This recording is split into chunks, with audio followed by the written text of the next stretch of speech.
Welcome to this Peel Yourself Off the Mat Monday edition of the Morning Briefing. I'm Jeff DeForest along with Mike Lubie. I'm very happy to have you with us here on NoFilter.net as we start out another week in the outrageous circus that is the world of sport, especially when you combine the world of sport with massive amounts of self-sabotaging gambling that is going on. So, a little story to tell. And I know we had the NFL and college football, but this really struck me over the weekend. A friend of ours, a gentleman named Sheldon G., often posts these outrageous sums of money that he is betting personally on various games, whether it's NFL, college football. He had about a $500,000 invested on the Kansas City Chiefs in the Super Bowl. I mean, this is one of those guys that if you like to gamble or even like to follow what goes on in the wagering world or think, oh, wow, that guy, can you believe it? He put up that much money on the Cleveland Browns. You have to be out of your mind. But, if you like to follow this sort of stuff, there's a vicarious thrill that we get by following this Oh, man's yeah. action. It's great because you don't have to bet the money. You're just sitting there going, "Ah, how could anybody put up that much money on a football game? It's incredible." And I'm sure there were bigger bettors, there were bigger whales, but in this case, it really triggered a lot of different things. This particular wager that this man made. So I see a Facebook post, and he's got a ticket from the South Point Casino in Las Vegas where he lives, and he has wagered $50,000 on Tyson Fury to Oh, beat really? Francis Ngannou, the MMA guy that he was fighting. Who even knew this was taking place? And he's Well, on put, Twitter, people kept talking about it, and I was like, it was during the day, Saturday. I was like, where is this being well, it filmed? was in Saudi Arabia, which, by Oh, the way, the Saudis, I mean, they know how to throw a party. There wasn't a single celebrity from any sport that wasn't attending this particular fight. You saw boxers you didn't even, I think Jack Dempsey had a couple of personal photos taken ringside with like Mike Tyson and Lennox Lewis and every other champion. Duran is there, Sugar Ray Leonard, Manny Pacquiao, everybody from the MMA world. Conor McGregor's, strutting his stuff there, and Chuck Liddell. I didn't even know Liddell was still alive. Did you? Anyway, they really, I mean, they had a big bash there. It was 2 o'clock in the afternoon on American soil when this took place. But who cares about it, right? After watching Conor McGregor in that embarrassment against Floyd Money Mayweather, when Mayweather has his father, and is there a more dysfunctional family than the Mayweather family? God. He has his father, Floyd Sr., handing him like Taco Bell in the corner between rounds 2 and 3 as somehow, and this sort of ties into the treachery of this particular story, somehow Conor McGregor like wins the first couple of rounds of this fight. Yes. I would think even the most blind of judges, even Adelaide Bird, on the take after just receiving a wad of cash from the Mayweather interests, but would have had to have given that first round to Conor McGregor, who we didn't even know if he could box. I mean, he seemed to be badly out of his element there, as it turned out to be the case, because Mayweather toyed with him and eventually just knocked him out of the fight. So I don't know that kind of silliness. Luby, do you get into? I mean, oh boy, Jake Paul is fighting somebody tonight. No, no. I don't care about it on any level Biggest boxing fan in the at all. world, and I don't give a flying one about any of that. So anyway, $50,000 was bet at minus 1350, which means for the uninitiated that you had to bet $1,350 to win 100 if you were taking Tyson Fury in this fight. Minus 1350, Luby. $1,350. No, it was more than that. It was $13,500, yeah, to win a dime on this. If his bet came through, Sheldon G, our good friend, was going to win about $3,400 for putting up 50,000 on what he figured had to be the surest of sure things. How is this MMA guy going to beat Tyson Fury, the heavyweight champion of the world? He's supposed to sign to fight this guy Usyk for the Unified Heavyweight Championship. Meanwhile, Tyson Fury is a bit of a strange cat. Very interesting guy. We had the chance to interview Tyson Fury as we had a hookup before he fought Wilder in the rematch. And it was fascinating. I mean, the guy really puts it out there and he gives you the story straight. And he told us exactly what he was going to do against Wilder and why he had fired his longtime trainer and connected with a new guy before the fight. Because even though he was fine in the first Wilder fight, he thought he could do better by going in another direction. So a very straightforward, forthright guy. Tells the truth, tells it like it is. A very likable character, Tyson Fury. But you know what? He's the Gypsy King, right? When was the last time you were depending on a gypsy, Lubie? And can you count on a gypsy? That's always in question as well. I mean, I would be somewhat skeptical about that. Anyway, a long time ago, when I used to cover thoroughbred racing at Santa Anita, I was working out in California, and there was a guy named Gordon Jones. He worked for the L.A. Herald Examiner, and he was known as the Professor, and everybody loved the Professor. And the Professor was fascinated by a guy who would come in. They called him the Phantom Plunger. Nobody knew who he was. He was a phantom. And he would come in and he would bet substantial amounts of money to show on horses that looked like they had no chance to lose in short fields on top of that. So you would see the money go in the pool because you're watching a show pool. There's like a nominal amount of money in there. You know, they used to put the total up there on the scoreboard in the center of the track there, and it would say that there were, you know, a couple of $1,000 in the show pool spread around among the 8 entrants in the race. And then all of a sudden, boom, 50,000 would land in the show pool. And I remember the Professor would go running around the press box at Santa Anita going, he's here, the Phantom Plunger. And you're thinking, for those, a few seconds, I mean, you're talking about maybe in a mile race, 1 minute and 30 seconds, 90 seconds of action. Your heart is beating just like you had laid that 50,000 down, and you're thinking, don't let this horse run forth. That's funny. So that's the concept here. Phantom Plunger.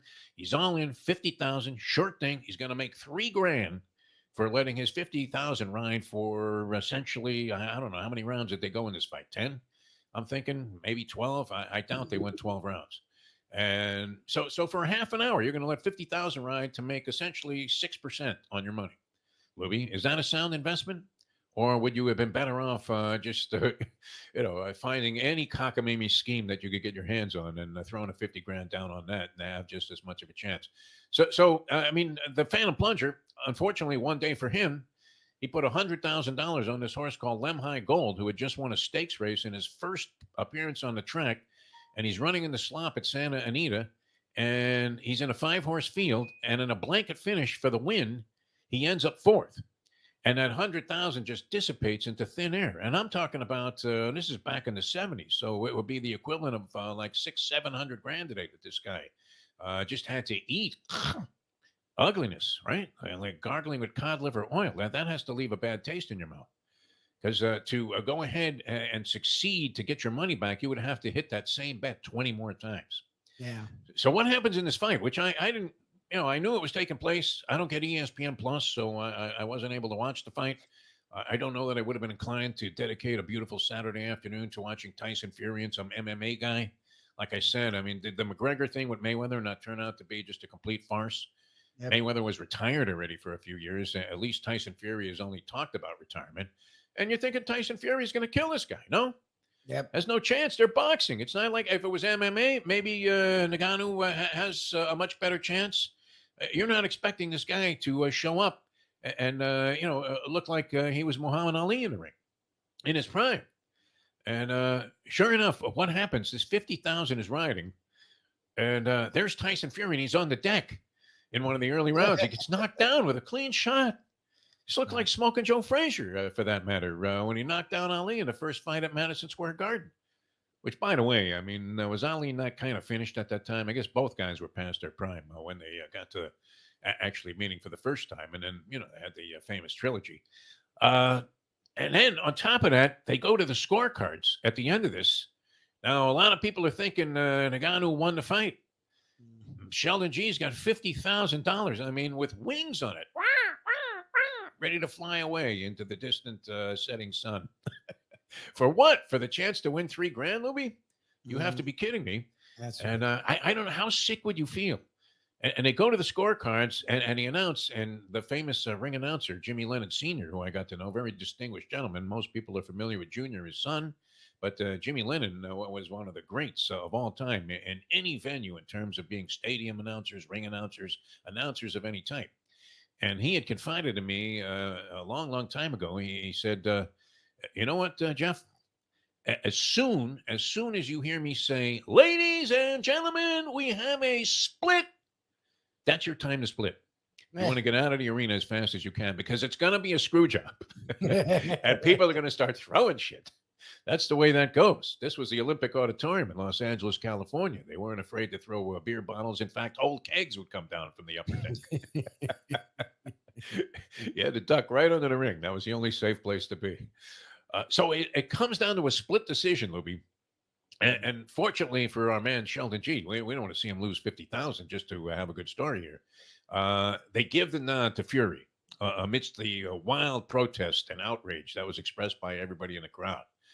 But I can't imagine. I mean, how would you feel if you had the 50,000 that you could afford to lose? I would imagine, maybe you don't feel this kind of pain, but wouldn't you feel like really stupid? Yes. If you lost $50,000 on a Tyson Fury fight against some MMA schmank, I mean, this is tantamount to betting on carnival acts. And sure enough, he was lucky enough to prevail there based on what a lot of people thought was a bogus decision. It just shows you, I mean, is every gambler not fueled by self-sabotage of some type? 100%. $500,000 on the Super Bowl when the Chiefs walked away with the victory there after looking like he was dead meat in the first half. Yep. Everybody thought the Eagles were going to prevail in that ball game, and then Mahomes comes out there with one leg, walking like Verbal Kent and the usual suspects, and somehow fires enough stuff at the Philadelphia Eagles to send them home packing with a loss and reward the bettors who were faithful to the Kansas City Chiefs, which is a hard thing to do these days, is it not, Lubie? Losing to Denver. They've beaten Denver 16 consecutive times. It reminds you of the old Venus Carolinas thing where, he said about Jimmy Connors after finally beating him after 17 consecutive losses, nobody beats Venus Carolinas 18 times in a row. You think the Broncos were saying that yesterday? They might have been. Bottom line is, man, you can't bet money at those kind of prohibitive odds, can you? And live any kind of a comfortable life. Exactly what you were. Well, especially in a fight, like fights are so subjective. They're not objective; they're subjective. Anything can happen. Sure. So often you'll watch I don't trust the judges. I've learned from you; they're on the take more times than they're not. So like, you'll watch a fight, you know who won, and the cards will come up, and you're like, "What the hell? Yeah. Like, how did they get that round? How is it 12-6?" The announcers feign shock. Even though Don King is happily going over to the corner there and not only raising the hand of the guy who won the fight, but also raising the hand of Malvina Latham. The judges. Yeah. Don't worry, Malvina. That Rolls Royce will be in your driveway tomorrow. Like FIFA. Okay, Don. Yeah, I'm sure this was on the level. That's great. Another weekend of NFL action. Our hometown team, the Miami Dolphins, looking pretty good, beating the Patriots. Bill Belichick looks sick after that ball game. I don't know. He signed an extension. Does he continue to endure this kind of torture, especially if all he's going to be able to offer up is Mac Jones at quarterback? And it was a bad day for quarterbacks as well, as we saw a lot of guys, just carried out of the arena there, which what was ugliness. Many teams in trouble.